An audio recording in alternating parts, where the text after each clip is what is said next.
അസ്സാം വലൈക്കും. എന്തൊക്കെയാണ് വിശേഷങ്ങൾ? എല്ലാവർക്കും സുഖമാണെന്ന് വിചാരിക്കുന്നു. ഇന്ന് ഒരു കലങ്കാരി പെയിൻറ്റിങ് എങ്ങനെയാണ് നമുക്ക് സെറ്റ് സാരിയിലൊക്കെ ചെയ്യുന്നത് എന്നതിനെ കുറിച്ചിട്ടുള്ള ഒരു വീഡിയോ ആണ്.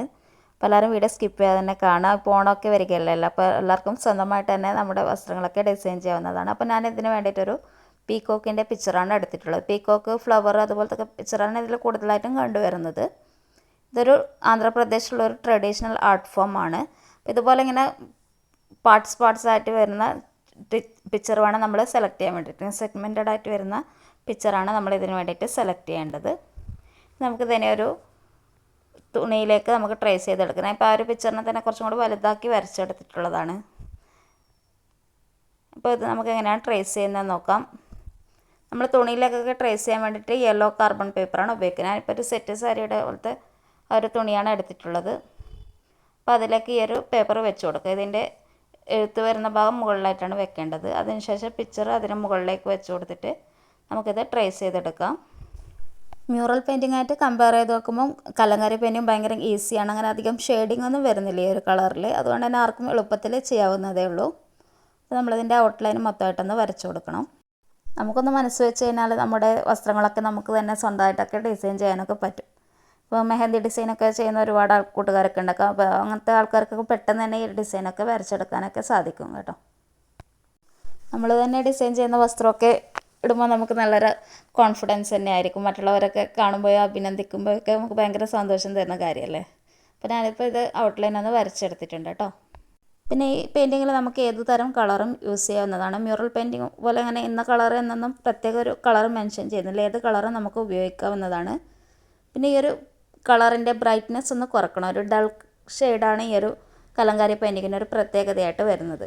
ഇപ്പോൾ ഒരു മങ്ങിയ പോലത്തെ കളറ് കിട്ടാൻ വേണ്ടിയിട്ട് നമ്മൾ ഏത് കളറാണ് യൂസ് ചെയ്യുന്നത് അതിൻ്റെ കൂടെ ഈ ബേൺ സിയന്ന എന്ന് പറഞ്ഞിട്ടുള്ളൊരു ബ്രൗൺ ഷെയ്ഡ് ഉണ്ട്. അത് ഈ ഒരു പെയിൻറ്റിങ്ങിന് ഇമ്പോർട്ടൻ്റ് ആണ് കേട്ടോ, ഈ ഒരു കളറ്. അപ്പോൾ ആ ഒരു കളർ നമ്മൾ എന്തായാലും ഉപയോഗിക്കണം. നമ്മൾ 10 കളേഴ്സ് വരുന്ന ഒരു ബോക്സ് എടുക്കുകയാണെങ്കിൽ അതിൽ ഈ കളർ ഇൻക്ലൂഡഡ് ആണ്. അല്ലെങ്കിൽ നമുക്ക് സെപ്പറേറ്റ് വാങ്ങിക്കേണ്ടി വരും ഈ ഒരു പെയിൻറ്റ്. അപ്പം ഈ ഒരു പെയിൻറ്റ് നമ്മൾ എത്ര കളറാണ് എടുക്കുന്നത് അത്രയും തന്നെ നമ്മൾ ഈ കളർ എല്ലാ മിക്സിലും ചേർക്കേണ്ടതാണ്.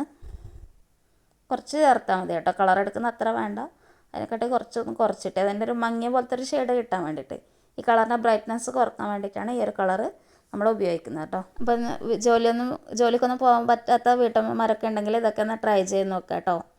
പിന്നെ നമുക്ക് ഇപ്പം ഡിപ്രഷനൊക്കെ ഒരുപാട് പേര് അനുഭവിക്കുന്ന ഒരു കാര്യമാണ്. അപ്പോൾ അതൊക്കെ നമ്മൾ ട്രീറ്റ്മെൻറ്റൊക്കെ എടുത്തിട്ടൊക്കെ ഇതാക്കുന്ന സമയത്ത് നമുക്ക് ഇതുപോലെയൊക്കെ ചെയ്യാവുന്നതാണ് കേട്ടോ. നമുക്ക് ഇതൊക്കെ നല്ലൊരു മെൻ്റലി നമുക്ക് നല്ലൊരു റിലാക്സേഷൻ തരുന്ന കാര്യങ്ങളാണ്. നമ്മൾ വെറുതെ ഫോൺ കണ്ട് വെറുതെ ഉറങ്ങിയാലൊന്നും നമുക്കൊരു സാറ്റിസ്ഫാക്ഷൻ കിട്ടില്ല. നമുക്കൊരു സാറ്റിസ്ഫാക്ഷൻ തരുന്ന കാര്യമാണ് ഇതുപോലത്തെ ക്രിയേറ്റീവായിട്ടുള്ള കാര്യങ്ങളൊക്കെ ചെയ്യാന്നുള്ളത്. നമുക്ക് പഠിക്കാൻ മനസ്സ് വെച്ചാൽ നമുക്ക് എന്തായാലും പഠിക്കാൻ പറ്റും. അങ്ങനെ ഒരു കോഴ്സിന് പോയിട്ട് പഠിക്കണമെന്നൊന്നുമില്ല കേട്ടോ. ഞാനിപ്പോൾ ഇതിലേക്ക് റെഡ് കളർ മിക്സ് ചെയ്തിട്ടുണ്ട് കേട്ടോ. ആ ഒരു ബ്രൗൺ കളറിൻ്റെ കൂടെ റെഡ് കളർ കൂടി മിക്സ് ചെയ്തിട്ടുണ്ട്. പിന്നെ നമ്മൾ വലിയൊരു സാരിയിലൊക്കെയാണ് ചെയ്യുന്നുണ്ടെന്നുണ്ടെങ്കിൽ അടിയിൽ കട്ടിയുള്ള പേപ്പറൊക്കെ വെച്ചിട്ട് നമുക്ക് നിലത്തൊക്കെ വെച്ചിട്ടൊക്കെ ചെയ്യാൻ പറ്റുള്ളൂ.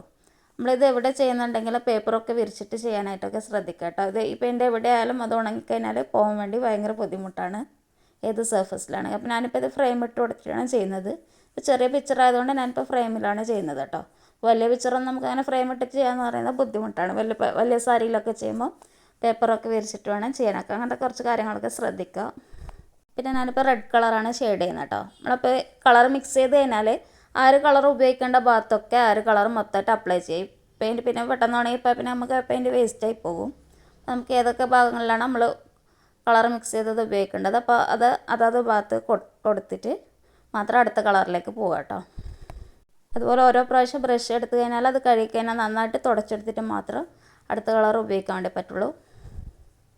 പിന്നെ നമ്മളിത് വരക്കുന്ന സമയത്താണെങ്കിലും പെയിൻറ്റിംഗ് ഒക്കെ ചെയ്യുന്ന സമയത്താണെങ്കിൽ ചെറിയ കുട്ടികളെ നിങ്ങൾ അടുത്തിരുത്തിയിട്ട് ഒരിക്കലും ഈ പെയിൻറ്റിങ് ചെയ്യാൻ വേണ്ടി നിൽക്കരുത്. ഇതിൽ നമുക്ക് പെയിൻറ്റ് എവിടെയെങ്കിലും ഒന്ന് ആയിക്കഴിഞ്ഞാൽ അത് പോവില്ല, അത് അവിടെ തന്നെ ഇരിക്കും. നമുക്കിപ്പോൾ ക്യാൻവാസിലൊക്കെ പെയിൻറ്റ് ചെയ്യുമ്പോൾ നമുക്ക് എന്ത് ചെയ്യാം, വൈറ്റ് കൊണ്ട് നമുക്കത് മായ്ച്ചിട്ട് അത് ചെയ്യാം. അത് നമുക്ക് ഇല്ലാതാക്കിയിട്ട് ചെയ്യാൻ പറ്റും. പക്ഷേങ്കിൽ ഈ ഫാബ്രിക് പെയിൻറ്റിങ് നമുക്ക് അങ്ങനെയൊന്നും ചെയ്യാൻ പറ്റില്ല. അത് എന്താണോ നമുക്ക് തെറ്റിയിട്ടുണ്ടെങ്കിൽ അതങ്ങനെ തന്നെ അതിൽ കാണിക്കുക. അത്രയും ശ്രദ്ധ കൊടുത്തിട്ട് ചെയ്യേണ്ടുന്ന ഒരു കാര്യമാണ് ഈ ഫാബ്രിക് പെയിൻറ്റിംഗ് എന്ന് പറയുന്നത്. അതുപോലെ തന്നെ നമ്മൾ വീട്ടിലധികം സ്ഥിരമായിട്ട് ഉപയോഗിക്കാത്തൊരു മുറിയോ എവിടെയെങ്കിലും വെച്ചിട്ട് ചെയ്യുന്നതായിരിക്കും ഏറ്റവും നല്ലതായിട്ടുണ്ടാവുക. അപ്പോൾ കുട്ടികളൊക്കെ ഇപ്പം വന്നിട്ട് കയറണൊക്കെ സ്ഥലമൊക്കെ ഒക്കെ ആകുമ്പോൾ അവരൊക്കെ വന്നിട്ട് അതൊക്കെ കേടാക്കാനൊക്കെയുള്ള സാധ്യതയുണ്ട്. അപ്പോൾ അതൊക്കെ ശ്രദ്ധിച്ചിട്ട് വേണം ചെയ്യാം. അപ്പോൾ ചെറിയ കുട്ടികളൊക്കെ ഉറങ്ങിക്കഴിയുന്ന സമയമൊക്കെ സെലക്ട് ചെയ്തിട്ട് ചെയ്യുന്നതായിരിക്കും ഒന്നുകൂടി നന്നായിട്ടുണ്ടാവും കേട്ടോ. ഇപ്പോൾ റെഡ് കളറ് കുറച്ച് ഭാഗത്തൊക്കെ കൊടുത്തിട്ടുണ്ട് കേട്ടോ. അടുത്തത് ഈ റെഡ് കളറിലേക്ക് തന്നെ ഞാൻ കുറച്ച് വൈറ്റ് കളറോടെ മിക്സ് ചെയ്യാണ് ആ താമരപ്പൂവിന് കളർ കൊടുക്കാൻ വേണ്ടിയിട്ട് കേട്ടോ. പീച്ച് കളറാണ് ഞാൻ താമരപ്പൂവിന് കൊടുക്കുക. കളർ ചെയ്യുമ്പോൾ അത് തിൻ ലെയറായിട്ട് കൊടുക്കാനായിട്ട് ശ്രദ്ധിക്കുക. ഒരുപാട് തിക്കായി കഴിഞ്ഞാൽ ഉണങ്ങിക്കഴിയുമ്പോൾ അത് വല്ലാണ്ട് സ്റ്റിഫായിട്ട് കട്ടി പോലെയായിട്ട് ഇരിക്കും. ഇതൊരു ഗോൾഡൻ യെല്ലോ കളറാണ് ഞാൻ കൊടുക്കാൻ വേണ്ടിയിട്ട് വിചാരിക്കുന്നത്. അപ്പോൾ ഗോൾഡൻ യെല്ലോ കളറിന് വേണ്ടിയിട്ട് ഞാനിപ്പോൾ ലെമൺ യെല്ലോ കളറ് കുറച്ചെടുത്തിട്ടുണ്ട്. സ്വന്തമായിട്ട് വരുമാനമൊക്കെ വേണമെന്ന് ആഗ്രഹിക്കുന്നവർക്ക് ഇതുപോലത്തെ കാര്യങ്ങളൊക്കെ ചെയ്യാവുന്നതാണ്. കുറച്ചധികം ലെമൺ യെല്ലോ കളർ എടുത്തിട്ട് അതിലേക്ക് ഒരു ഇത്തിരി മാത്രം ഓറഞ്ച് ഷെയ്ഡ് ചേർത്തിട്ടാണ് ഞാനിപ്പോൾ ഗോൾഡൻ യെല്ലോ കളർ ഉണ്ടാക്കുന്നത്. അല്ലെങ്കിൽ നമുക്കിപ്പോൾ സെപ്പറേറ്റ് ഈ ഒരു കളർ മേടിക്കേണ്ടി വരും. കളർ മിക്സിങ് പറഞ്ഞിരുന്നാൽ നമുക്ക് ഉള്ള കളേഴ്സ് വെച്ചിട്ട് തന്നെ ഒരുപാട് കളേഴ്സ് നമുക്ക് ഉണ്ടാക്കിയെടുക്കാൻ വേണ്ടി പറ്റും. ഇതൊക്കെ പഠിക്കാൻ ഇൻട്രസ്റ്റ് ഉണ്ടെന്നുണ്ടെങ്കിൽ നിങ്ങളൊന്ന് കമൻറ്റ് ചെയ്യാം കേട്ടോ. ഞാനും വലുതായിട്ട് കോഴ്സിന് പോയി പഠിച്ചതെന്നല്ല, എനിക്കൊരു ഇൻട്രസ്റ്റ് ഉള്ളതുകൊണ്ട് ഞാൻ ചെറുതിൽ തന്നെ ഇങ്ങനെ ഒരു ഇത് കണ്ടും കേട്ടൊക്കെ പഠിച്ചിട്ടുള്ള കാര്യങ്ങളാണ് നിങ്ങളായിട്ട് ഷെയർ ചെയ്യുന്നത്. വേണ്ടാത്ത കാര്യങ്ങളൊക്കെ ആലോചിച്ച് വെറുതെ ഇരുന്ന് ടെൻഷനൊക്കെ അടിക്കുന്ന ഒരുപാട് പേരുണ്ട് കേട്ടോ. അപ്പം അങ്ങനത്തെ ആൾക്കാരൊക്കെ ഉണ്ടെന്നുണ്ടെങ്കിൽ ഇതുപോലെ ക്രിയേറ്റീവായിട്ടുള്ള കാര്യങ്ങളൊക്കെ പഠിക്കാൻ ഇപ്പോൾ എല്ലാവർക്കും ഫോണും അതുപോലെ തന്നെ ഇൻ്റർനെറ്റ് സർവീസൊക്കെ അവൈലബിൾ ആണല്ലോ. അപ്പോൾ നിങ്ങളുടെ കയ്യിലുള്ള ഫോൺ വെച്ചിട്ട് നിങ്ങൾക്ക് ഒരുപാട് ട്യൂട്ടോറിയൽ വീഡിയോസൊക്കെ നമുക്ക് യൂട്യൂബിലും മറ്റൊക്കെ തന്നെ നമുക്ക് പഠിക്കാനായിട്ട് ഇന്ന് ഒരുപാട് അവസരങ്ങളുണ്ട്. ഓൺലൈനായിട്ട് കോഴ്സിൽ ചേർന്നിട്ട് നമുക്ക് ഇൻട്രസ്റ്റ് ഉണ്ടെന്നുണ്ടെങ്കിൽ അങ്ങനെയൊക്കെ പഠിക്കാം കേട്ടോ. നല്ലൊരു ടീച്ചേഴ്സിൻ്റെ കീഴിൽ നമുക്കിതൊക്കെ പഠിച്ചെടുക്കാവുന്നതേ ഉള്ളൂ. നല്ല ടീച്ചേഴ്സിനെ സെലക്ട് ചെയ്യാം കേട്ടോ. അതൊരു ഇമ്പോർട്ടൻറ്റ് കാര്യമാണ് ഇങ്ങനത്തെ കാര്യങ്ങളൊക്കെ പഠിച്ചെടുക്കുമ്പോൾ. അപ്പോൾ അങ്ങനെയൊക്കെ നമുക്ക് ചെയ്യാവുന്നതാണ്. നമ്മൾ വെറുതെ ടെൻഷൻ അടിച്ചിരിക്കേണ്ട ഒരു കാര്യമില്ല കേട്ടോ. നമ്മൾ ഇങ്ങനെ ഓരോ വിഷമങ്ങളുണ്ടാകുമ്പോൾ ഇങ്ങനെ അതും ഇതും ചിന്തിച്ചിട്ടൊക്കെ ഇരിക്കുക. നമുക്ക് നല്ല രീതിയിൽ ചെയ്യുകയാണെങ്കിൽ ഇതൊക്കെ നല്ലൊരു വരുമാന മാർഗ്ഗമാക്കിയിട്ട് മാറ്റിയെടുക്കാവുന്നതേ ഉള്ളൂ കേട്ടോ. നമുക്കൊരു ടാലൻറ്റ് ഉണ്ടെന്നുണ്ടെങ്കിൽ നമുക്ക് വേണമെന്ന് വെച്ചാൽ നമുക്ക് എന്തും ചെയ്യാനായിട്ട് സാധിക്കും. എനിക്ക് കഴിവില്ല അങ്ങനെയൊന്നും വിചാരിക്കേണ്ട ആവശ്യം. നമുക്കൊരു ഇൻട്രസ്റ്റ് ഉണ്ടാകും. അത് ഇത്തിരി ക്ഷമ വേണം. നമുക്ക് ഇരുന്ന് ചെയ്യാനുള്ളൊരു ക്ഷമയും സമയമൊക്കെ ഉണ്ടെന്നുണ്ടെങ്കിൽ നമുക്കും ഇതുപോലെയൊക്കെ ചെയ്തെടുക്കാനായിട്ട് സാധിക്കും. ഇതിപ്പോൾ മൊത്തം ഈ ഒരു പെയിൻറ്റ് ചെയ്ത് കണ്ടിട്ടുണ്ട്. അപ്പോഴത്തേക്ക് എൻ്റെ ഫോണിൽ മെമ്മറിയൊക്കെ ഫുള്ളായിട്ടുണ്ടായിരുന്നു. ഇനിയിപ്പോൾ ഇതിനൊരു ഔട്ട്ലൈൻ കൊടുക്കണം. അതതിൻ്റെ പ്രത്യേകത. ഇതിന് 000 ബ്രഷാണ് ഉപയോഗിക്കേണ്ടത്. എനിക്ക് കിട്ടിയ ബ്രഷ് ഇത്തിരി തിക്കായിട്ടുള്ള ബ്രഷാണ് കേട്ടോ. 000 ബ്രഷ് വെച്ചിട്ടാണ് ഔട്ട്ലൈൻ കൊടുക്കേണ്ടത്. അതുകുറിച്ച് ചെയ്തിട്ട് അതൊന്ന് മൊത്തത്തിലൊന്ന് കാണിച്ചു തരാം. ഇപ്പം മൊത്തത്തിൽ നമ്മൾ ചെയ്തെടുത്തിട്ടുണ്ട്. ഈ പെയിൻറ്റിങ് പ്രത്യേകത ഇത് തന്നെയാണ്. കലങ്കാരി എന്ന് പറയുന്നത് നമ്മൾ പേന കൊണ്ട് വരച്ച പോലത്തെ ഈ ഔട്ട്ലൈനാണ് ഇതിൻ്റെ ഒരു ഏറ്റവും വലിയൊരു പ്രത്യേകത എന്ന് പറയുന്നത് കേട്ടോ. നമുക്കിപ്പോൾ ഡാർക്ക് കളറിലുള്ള തുണിയിലൊക്കെ ആണെങ്കിൽ ഈ വൈറ്റ് കളർ മാത്രം കൊടുത്തിട്ട് ബ്ലാക്ക് കൊണ്ട് ഔട്ട്ലൈൻ മാത്രം കൊടുത്തിട്ട് അങ്ങനെ ചെയ്യാം കേട്ടോ. പിന്നെ കളർ ഡ്രസ്സിൽ നമുക്ക് ഇതുപോലെ ഒരുപാട് കളേഴ്സ് വെച്ച് ചെയ്യുമ്പോൾ ആദ്യം വൈറ്റ് ബേസ് കോട്ട് കൊടുത്തിട്ട് അതിന് മുകളിലേ നമുക്ക് ഈ കളേഴ്സൊക്കെ അപ്ലൈ ചെയ്യാൻ പറ്റുള്ളൂ. ഇപ്പം പെയിൻറ്റ് ചെയ്ത് കഴിഞ്ഞിട്ട് 24 hours കഴിഞ്ഞ് ഒരു ദിവസം മുഴുവൻ വെച്ച ശേഷം നമുക്കിതിൻ്റെ അടിഭാഗത്ത് റിവേഴ്സ് സൈഡിൽ നന്നായിട്ടൊന്ന് ഇസ്തിരി ഇട്ട് കൊടുക്കണം. എന്നാലിത് ഈ പെയിൻറ്റ് അതിൽ സ്റ്റിക്കായിട്ട് ഇരിക്കുകയുള്ളൂ. ഇനി ഇത് കഴുകി കളഞ്ഞാലൊന്നും ഒരു പ്രശ്നം ഉണ്ടാവില്ല. ഇതുപോലെ ഇസ്തിരി ഇട്ടിട്ട് നമുക്ക് ഉപയോഗിച്ചാൽ മതി. അപ്പോൾ എല്ലാവർക്കും ഈ ഒരു വീഡിയോ ഇഷ്ടപ്പെട്ടിട്ടുണ്ടെങ്കിൽ വീഡിയോ ലൈക്ക് ചെയ്യുക, കമൻറ്റ് ചെയ്യുക, സബ്സ്ക്രൈബ് ചെയ്യുക. ഇനിയും നല്ലൊരു വീഡിയോ ആയിട്ട് വരാം. ഇൻഷാ അല്ലാഹ് അടുത്ത വീഡിയോയിൽ വീണ്ടും കാണാം. താങ്ക്